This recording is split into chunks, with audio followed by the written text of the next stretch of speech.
Y muchas gracias por darme la oportunidad. Tengo una presentación, luego la pondré por Twitter, por si la gente quiere llegar, principalmente por unas cuantas referencias bibliográficas que pueden sustentar algunas de las cosas que os voy a contar, ¿no? Pero me he dado cuenta de que el formato para hablar de un planetario en pantalla plana es como un atentado.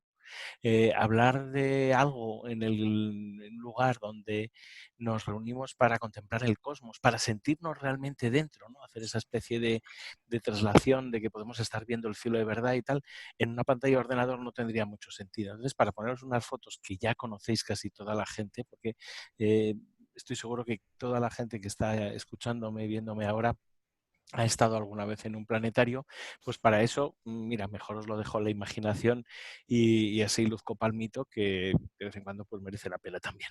El título de Planetarios Centenarios a mí me ha encantado porque es un poco como esos grupos de los años 80, ¿no?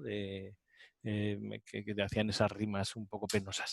Pero es cierto, en el año 24 se cumplen de hecho los 100 años de la inauguración Un del segundillo, planetario. Javi, te Sí. corto un segundillo. Carmen, ahora, vale, ya está, ahora para que Ah, Carmen desconectara. perfecto. Decía que el año 2024 se cumplirán los 100 años de la inauguración del planetario que hizo Oscar von Miller en Múnich, en el Deutsches Museum de allí, ese gran centro de la ciencia y de la tecnología. Era un proyecto que se iba a haber inaugurado, se empezó a construir en el año 1915-16, pero llegó la Gran Guerra, la Primera Guerra Mundial, y por supuesto se paró todo.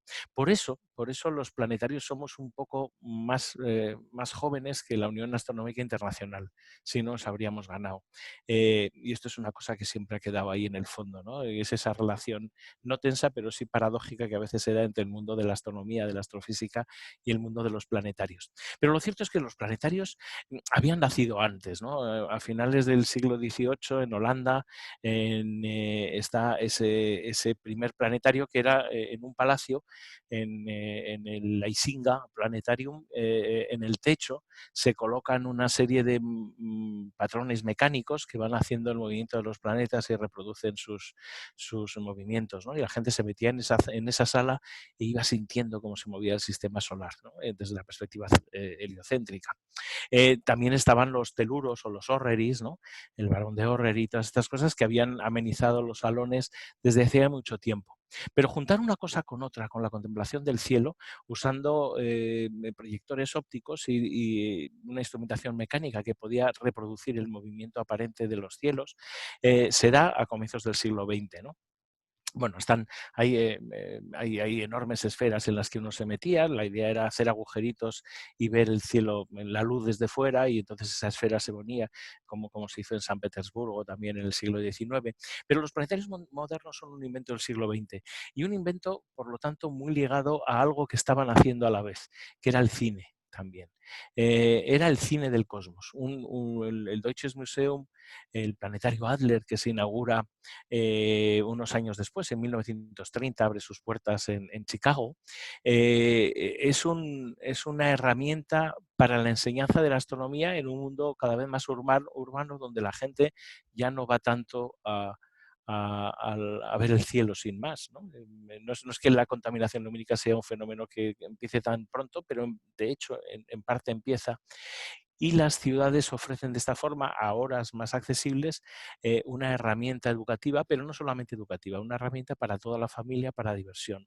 Esas componentes de divulgar la ciencia, de enseñar la ciencia y de, no sé, mostrar algo sorprendente, apabullar o divertir o entretener, están en el nacimiento de los planetarios, y al fin y al cabo son el eje de una labor que ha ido evolucionando a lo largo de todo este casi siglo y que ha ido convirtiendo pues a los planetarios incluso en parte de la cultura popular, ¿no?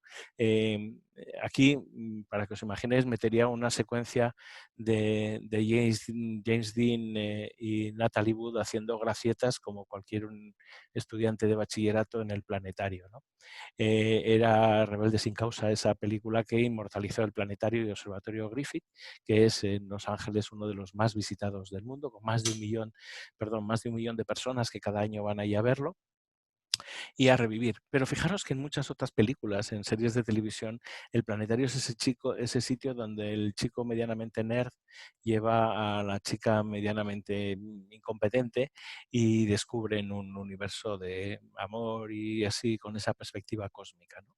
Los planetarios hemos jugado mucho con ese efecto que nosotros en el planetario de Pamplona le llamábamos el efecto ¡ah! Que es ese momento en el que en la sala haces la oscuridad, bajas la luz, desaparece todo y se encienden las estrellas. Y la gente hace ¡ah! Y quien más, quien menos, pues le mete un poco mano a su pareja. Se ve, se ve. Esto solemos explicarlo también en los planetarios. Se ve todo. Es decir, cuando tú estás en un planetario y piensas que no te ve nada porque estás en la soledad de la noche y así, lo cierto es que te está viendo todo el mundo y es muy divertido, ¿no? No todo el mundo, pero sobre todo el planetarista, la persona que está ahí contando la historia. Es cierto que la realidad de los planetarios actualmente es bastante alta. Hay más de 3.000, en casi 4.000 planetarios en todo el mundo, porque en los últimos años, especialmente en China, en todas las ciudades pequeñas, es decir, de 1 millón de habitantes para arriba, se están haciendo museos de ciencia y planetarios. De la misma forma que pasó en Estados Unidos o que había pasado en Alemania después de la guerra, ¿no? Que son los grandes países donde hay, o que había pasado hace unos 30 años en la India, donde hubo también un enorme programa relacionado con la educación de las ciencias, donde se vio y se pensó que los planetarios eran una herramienta maravillosa.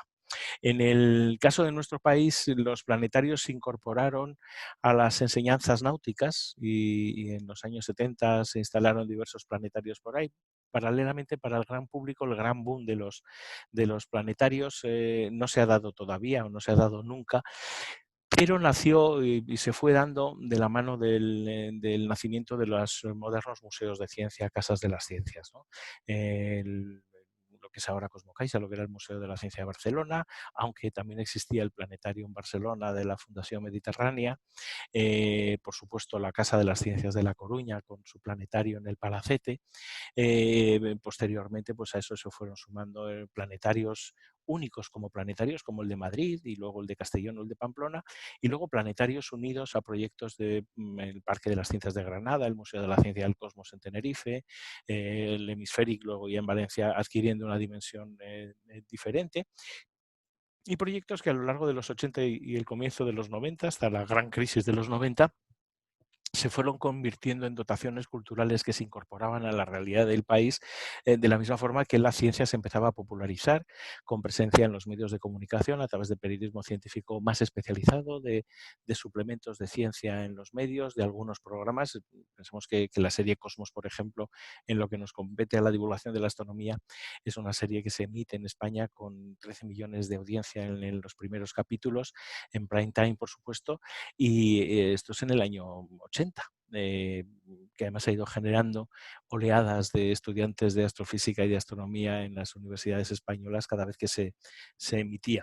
Los planetarios, le digo que en todo el mundo acumulan muchos miles de millones de visitantes, ¿no? Es difícil calcular, pero en algunos sitios tienen especial relevancia. En los últimos años, muchos proyectos educativos han empezado a llevar planetarios, además aprovechando la posibilidad de que pues, especialmente en los últimos 20 años, la digitalización ha permitido que estos instrumentos, que inicialmente eran carísimos, para que os hagáis una idea, solamente el proyector, un proyector optomecánico enorme como es el del Planetario de Pamplona, venía a costar unos 400 millones de pesetas, que eso ahora no me acuerdo porque yo las cantidades enormes del pasado las dejo en pesetas, pero que es que era un montón de euros, ¿no? Actualmente por unos 80, 100.000 euros puedes tener un gran proyector digital con sus sistemas de 8K y no sé qué, pues por 200.000 euros, una cosa así, ¿no? Y a la vez tienes planetarios portátiles que con una cúpula inflable o de otro tipo y sencillamente un videoproyector de calidad y un ordenador donde puedas poner Stellarium, un programa gratuito y de software libre, te permite tener más o menos lo mismo. Evidentemente no tienes igual el efecto A, no tienes un cielo tan magnífico como el que permite la sensación de ver, de la sensación de que estás viendo el cielo real, pero te permite un entorno inmersivo, es decir, donde tú estás, eres parte del escenario y donde además se pueden hacer otro tipo de simulaciones. Los planetarios con este tipo de incorporación, cuando fuimos incorporando diapositivas, vídeos y luego ya pues con el full dome, ¿no? Como se llama, la imagen inmersiva de todo el campo hemisférico, se ha podido incorporar muchísimo más material gráfico y a la vez hablar de otras cosas. No es raro tener programas de planetario que ya no solamente hacen un seguimiento astronómico de temas astronómicos, sino que pues hablar casi de cualquier cosa. Que una de las cosas más bellas y una de las cosas que más envidian a la astronomía, a la astrofísica, a las otras ciencias, es nuestra enorme capacidad de hablar de otras cosas hablando de lo nuestro, ¿no? Hablar de mitos, hablar de tradiciones, de historias, hablar de reivindicaciones sociales, de cambios y revoluciones celestes y terrestres y plantearnos, por lo tanto, eso, ser un poco rebeldes sin causa, ¿no? Ya que mencionaba antes a James Dean y a su película. En cada sesión de planetario se produce una conexión muy especial en la que el mundo de la ciencia Javi, 2 normalmente... minutillos.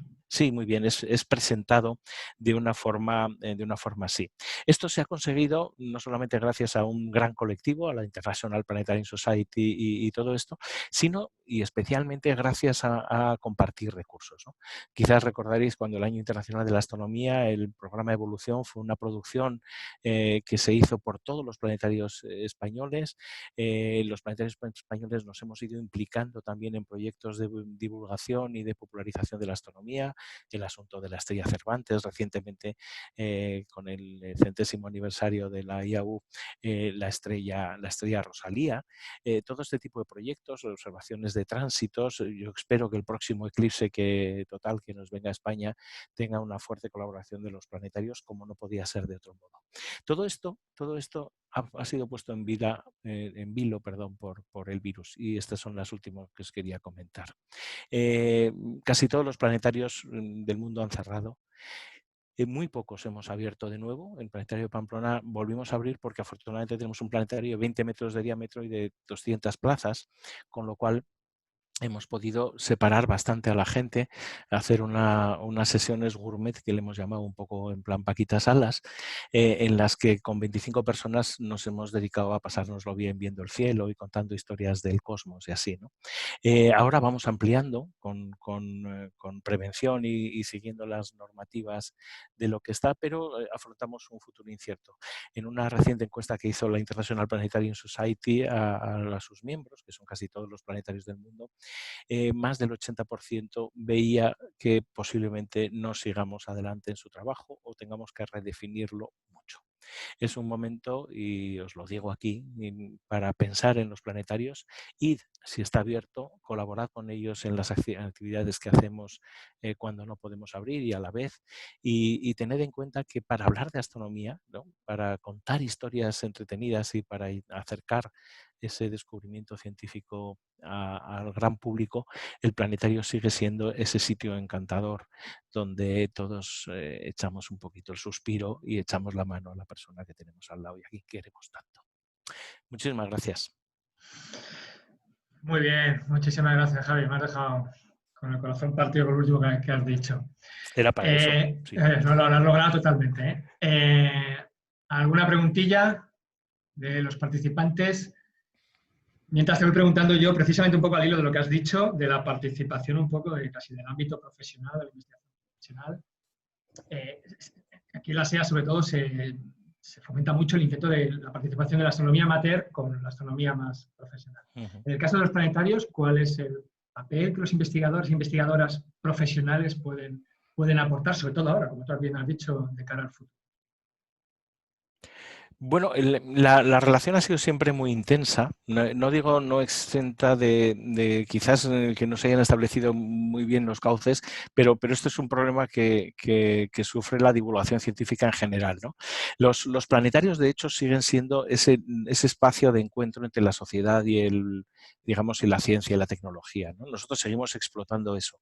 Es cierto que los planetarios, como los museos de ciencia, afrontamos, bueno, vendemos en definitiva un lugar, un espacio físico. Entonces, la virtualización que se ha vivido, no solamente con la COVID, también antes, los espacios interactivos, los nuevos medios y tal, no hemos sabido entrar del todo o no hemos entrado a la velocidad que se quisiera. Y ese es un trabajo que tenemos que reconocer que está pendiente. Pero de la misma manera somos los socios y los cómplices necesarios de la ciencia española, ¿no? Y yo creo que en eso hemos demostrado y seguimos siendo una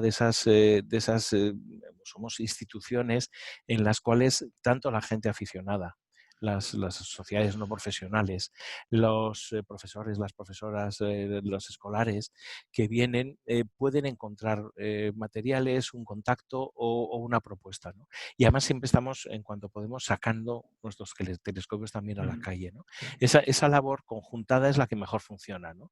Y lo cierto es que desde la Asociación de Planetarios que tenemos de manera informal desde hace más de 20 años y que hacemos congresos cada 2 años, intentamos siempre reproducir, ¿no? Es decir, vamos a conseguir, por ejemplo, lo que hicimos con ya los primeros días del confinamiento fue crear una idea muy sencilla que era el cielo desde casa, ¿no? El cielo desde casa proponía que la gente que estábamos confinados en casa pudiéramos mirar al cielo, ver qué podíamos ver y quejarnos al ayuntamiento porque nos había puesto demasiadas farolas que no nos dejaban ver el cielo, ¿no? Y además, como ya no había nadie en la calle, algunos nos atrevimos a pedirles a los ayuntamientos que quitaran un poquito las luces, ¿no? Algunos ayuntamientos nos hicieron caso, no mucho, pero durante algunas semanas en algunas ciudades la iluminación ornamental, esa tan bonita y que da tanta luz al cielo, fue limitada y se eliminó también, ¿no? O sea que a veces este tipo de cosas se pueden hacer muy bien desde los planetarios porque tenemos, digamos, a ese público con ganas también de salsear, ¿no? Bueno, hay tres preguntas de los asistentes. Te ruego que puedes contestes cortito, que ya como siempre vamos mal de tiempo. Ujú. Vale, Eva González dice, estuve en un planetario en el que se podían visibilizar grandes surveys como el de Gaia. Incluso veíamos la evolución de las estrellas usando los movimientos propios medidos por Gaia. ¿Hay algún planetario en España que use esto o algo parecido? ¿Te suena? Sí, todos. Actualmente todos, es decir, más o menos todos tenemos la posibilidad de acceder a las bases de datos y de visualizarlas. Las empresas comerciales que están dando estos programas, digamos, sistemas de proyección, incorporan eso, ¿no? Puedo adelantar, nosotros estamos trabajando actualmente con los museos científicos coruñeses en una nueva versión del primer programa que hicimos en Pamplona, que fue Vía Láctea, que era un recorrido sobre la Vía Láctea, ¿no? Por supuesto, en el Vía Láctea de 1993 no hablábamos de Gaia. Sin embargo, en el Vía Láctea de 2021, que es año jacobeo de nuevo y hablaremos, por lo tanto, del Camino de Santiago, recogeremos precisamente todos los datos de Gaia para visualizarlos. Y esto se puede hacer gracias a que bueno, primero existen esos datos y además esos datos son accesibles a la comunidad científica y a la comunidad divulgadora. Vale, Jesús Gallego dice, ¿la figura de planetarista está reconocida oficialmente de manera adecuada? Mm. En- Ay, no. No, no, no, no, ¿qué más quisiéramos? ¿Qué más quisiéramos que tuviera una categorización profesional? Nosotros es el gran problema, ¿no? Es decir, no hay una formación específica para monitor de actividades científicas o de astronómicas. No hay una formación específica para manejo, por ejemplo, de sistemas de proyección, un curso de Stellarium. O sea, tú te puedes ir formando, ¿no? Nosotros en el Planetario de Pamplona con nuestro equipo, Jesús Gallego, que ha sido cocinero antes que Fraile, ha sido también planetarista en el Planetario de Madrid y por lo tanto lo sabe muy bien, ¿no? Es decir, tienes un valor y una capacidad incalculable, pero no se te reconoce como tal, ¿no? Es decir, cualquier día puede haber una contratación pública o privada en cualquier empresa y que pongan al primo de no sé quién.